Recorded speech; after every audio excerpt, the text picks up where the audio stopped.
Listen to the silence. If you traveled back to 2025 and stood in the middle of Times Square or Piccadilly Circus, the sound would be deafening. It wasn't just the cars or the screens. It was the sound of friction, the sound of 8 billion people grinding against each other just to stay alive. It was the hustle, a collective, frantic heartbeat of a species terrified of the next month's rent. But today, in 2126, that sound is gone. Welcome to the centennial of the Great Experiment. 100 years ago today, the Human Liberation Act was signed into law. It was the moment the link between survival and labor was snapped forever. Every human being was granted a base-level existence, food, shelter, and dignity, regardless of whether they ever lifted a finger to earn it. Back then, the headlines were apocalyptic. The end of work, the dawn of the parasite state. The older generations, raised on the gospel of the 40-hour work week, looked at the youth of 2026 and saw a disaster in the making. They called them the lazy generation. They predicted a world where cities would crumble, where innovation would rot, and where humanity would simply melt into its couches, sedated by digital entertainment and free money. They weren't entirely wrong about the chaos, but they were fundamentally wrong about the human spirit. To understand how we got to this quiet, green world of 2126, you have to understand the terror of the AI winter of the late 2020s. It wasn't just that robots took the factory jobs. We expected that. It was when the algorithms started writing the laws, diagnosing the diseases, and painting the masterpieces better and faster than we ever could. The value of a human plummeted to zero in the eyes of the market. If you weren't an owner of the machines, you were obsolete. The riots of 2027 weren't about politics. They were about the sheer, terrifying realization that the grind had run out of gears. Universal basic income wasn't a gift. It was a white flag.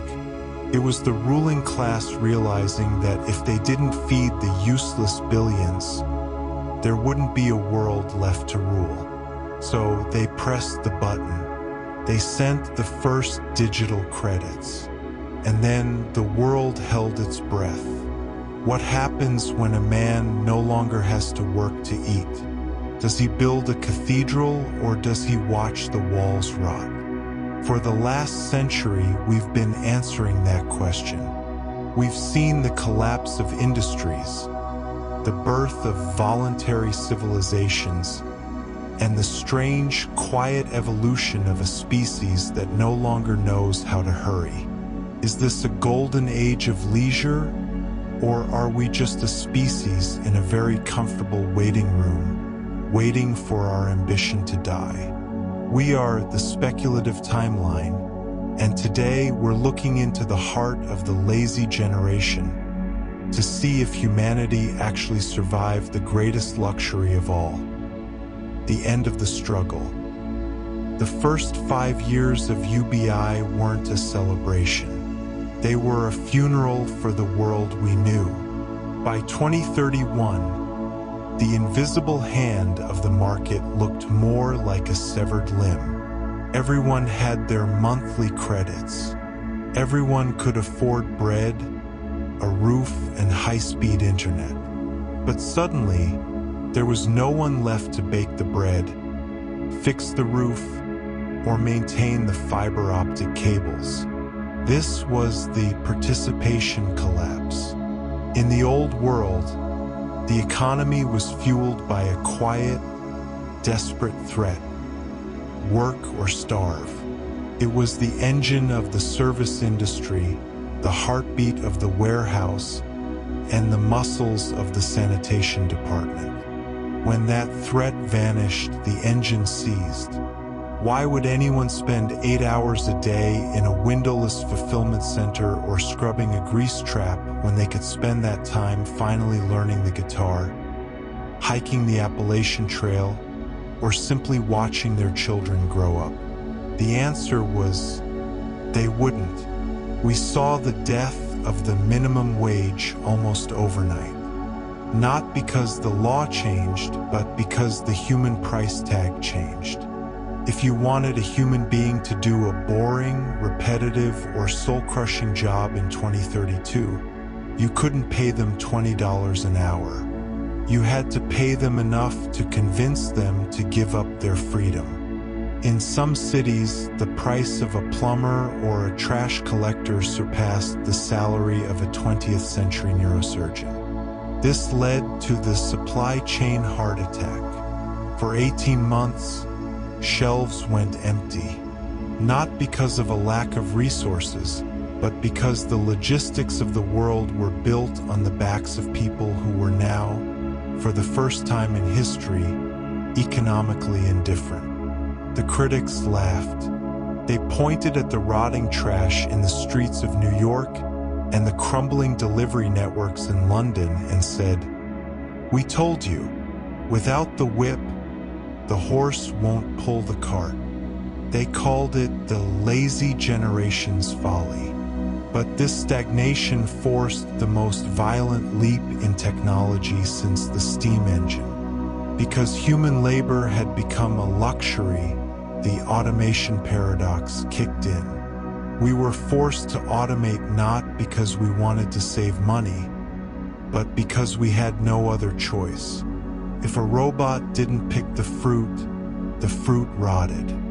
If an AI didn't manage the power grid, the lights went out. The 2030s were the years we stopped using humans as biological batteries. We had to build a world that could run itself while we figured out what to do with ourselves. But there was a darker side to the stagnation. It wasn't just the economy that slowed down, it was our momentum. When you don't have to get ahead to survive, do you stop moving altogether? In the mid-2030s, the rate of new patents dropped by 40%. The hustle was dead. But for a moment, it looked like discovery might be dying with it. We were comfortable, we were fed, and we were safer than any humans in history. But we were also dangerously close to becoming a stagnant species, drifting in a sea of pleasant, tax-funded boredom. The world was holding its breath, waiting to see if humanity would find a new reason to run, or if we would simply learn to enjoy the slow, quiet decline. By the year 2045, humanity hit a wall. We called it the boredom threshold. The first decade of UBI was a global vacation. We slept in. We watched every movie ever made.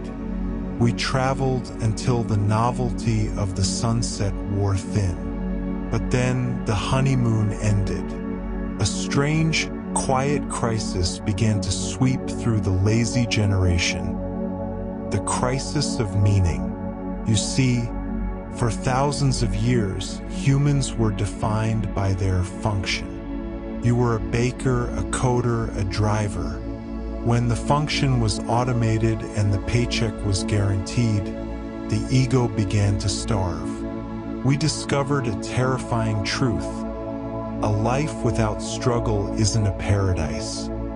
It's a vacuum. But humans abhor a vacuum. What happened next was the greatest pivot in our species' history. We didn't go back to the office. We went into the garage. We went into the garden. We went into the lab. In the old world, the word amateur was almost an insult. It meant someone who wasn't good enough to get paid. But in the 2050s, we reclaimed the word's original Latin root, amatier, a lover, someone who does a thing purely for the love of it, without the pressure of marketability. Innovation didn't die, it mutated. In the 20th century, if you wanted to invent a new medicine, you had to convince a pharmaceutical giant it would make $1 billion. In the 21st century, the independent scholar was born. Millions of people, supported by their UBI, began to spend 20, 30, or 40 years obsessively studying a single niche problem. This was the long-tail genius. We saw breakthroughs in fusion, biology, and material science that corporations would have never funded because the return on investment was too far away. We stopped building things that were profitable and started building things that were perfect. But the most visible change was the status revolution. In 2026, wealth was shown through what you could buy: a fast car, a gold watch, a designer bag. But when everyone has enough money for the basics, those symbols become meaningless. In the UBI century, status shifted from consumption to contribution. The rich people of 2126 aren't the ones with the most credits in the bank. Everyone has those. The elite are the ones with the most social capital. The woman who spent 30 years restoring a local wetland. The man who hand-carves furniture that lasts for centuries. The person who curates a community library of seeds. We saw a craft explosion. Because time was free, the quality of everything skyrocketed. Why buy a plastic chair from a robot when your neighbor has spent a decade mastering the art of steam-bending oak? The world became slow. We traded the efficiency of the machine for the soul of the artisan. Critics from the past would look at us and say we are inefficient. They would say we are wasting our potential because we aren't scaling our businesses or maximizing our output. But they missed the point. We didn't stop being ambitious. We just changed what we are ambitious about. We stopped trying to conquer the market and started trying to conquer ourselves. The lazy generation wasn't sitting still. They were practicing. They were learning. They were becoming the most skilled version of humanity that has ever existed. But as the amateur renaissance reached its peak, a new shadow began to grow. The realization that not everyone wanted to be a master of a craft. Some people just wanted to disappear. While the amateurs were out planting forests and carving violins, a quieter, more haunting phenomenon was taking root in the shadows of the UBI century. We call it the digital drift. You see, there is a fundamental flaw in the human design. Our brains were never built for peace. We are the descendants of survivors, hunters, and fighters. Our chemistry is tuned to the frequency of struggle.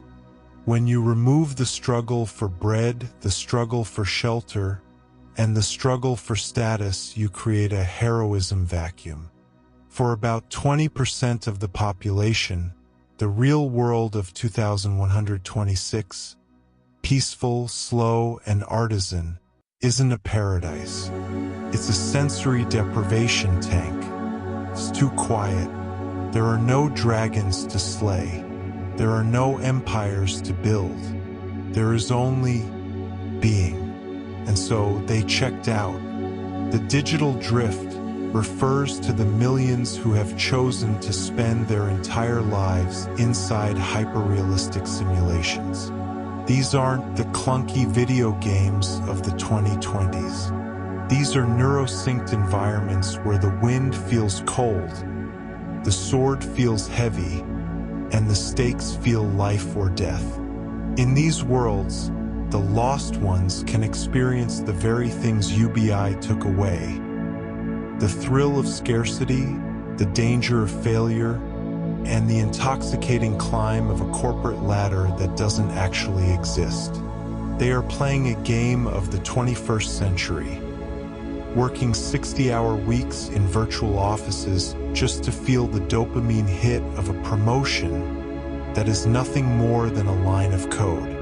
It is the ultimate irony of our century. We gave everyone the freedom to do anything, and a fifth of our species used that freedom to pretend they weren't free at all. Critics of the UBI era look at the lost ones as the ultimate proof of the lazy generation theory. They see rows of people in darkened rooms, their physical bodies maintained by automated healthcare and nutrient drips, while their minds are light years away. They call it a biological dead end. They argue that if you make reality too comfortable, reality becomes boring, and the mind retreats into the lie. But the lost ones have their own philosophers. They argue that their lives are more human than the gardeners and the poets outside. They claim that struggle, even simulated struggle, is the only thing that gives the human soul its shape. They ask, who is more alive? The man sitting in a quiet park doing nothing, or the man in the simulation leading an army across a frozen wasteland? This is the psychological tax of the UBI century. We solved the problem of poverty, but we accidentally created the problem of superfluousness. When society doesn't need you to survive, you have to find a reason to need yourself. For the artisans, that reason is the craft. For the lost ones, that reason is the game. But for the rest of us, standing on the outside looking in, it raises a terrifying question. Is a species that no longer has to face reality eventually going to lose its grip on it entirely? As we look toward the next 100 years, we have to wonder if the digital drift is a temporary glitch in our evolution, or if it's the final destination of a species that finally ran out of problems to solve. So here we stand 100 years after the great experiment began. The dust has settled, the skyscrapers have turned into vertical orchards, and the frantic ticking of the 20th century clock has been replaced by the slow, rhythmic pulse of a world at peace. Was the 20th century right about us? Are we the lazy generation? If you look through the lens of a 2026 CEO, the answer is an undeniable yes. We don't produce for the sake of production. We don't compete for the sake of winning. We don't sacrifice our mental health for a quarterly earnings report. By the metrics of the old world, humanity has failed. We are inefficient. We are slow. We are unmanageable. But if you look through the lens of history, the verdict changes. The UBI century didn't kill ambition. It liberated it. We finally answered the question that haunted our ancestors for millennia. Who are you when you don't have to work? For most of human history, we were biological tools. We were hammers, we were calculators, we were cogs.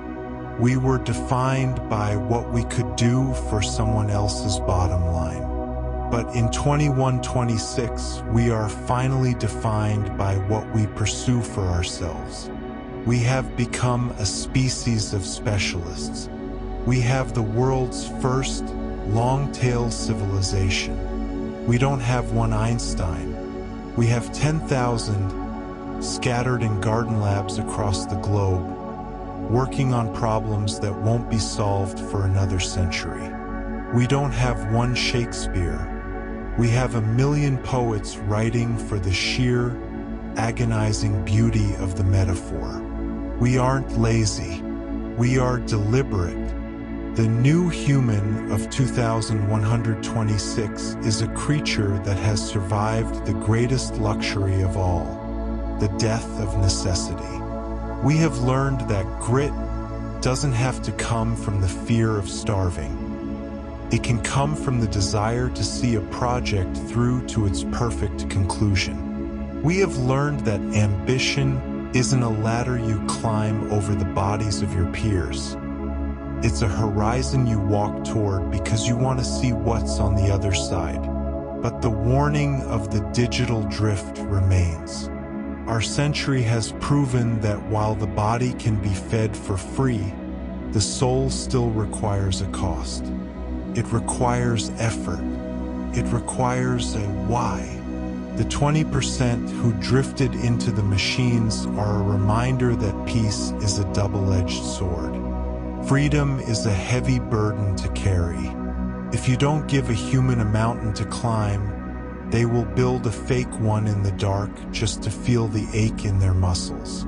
So, as we close the book on the first century of universal basic income, we realize that the great experiment wasn't about economics at all. It was a psychological test. It was a test to see if we were more than our appetites.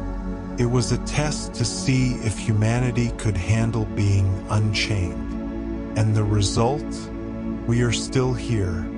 We are gentler, we are stranger, and we are infinitely more creative than the grind ever allowed us to be.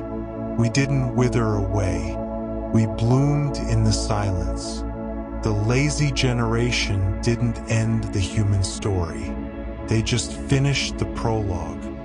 For the first time in 100,000 years, the human race is no longer running from something. We are finally running towards something. And that is the most ambitious thing we've ever done.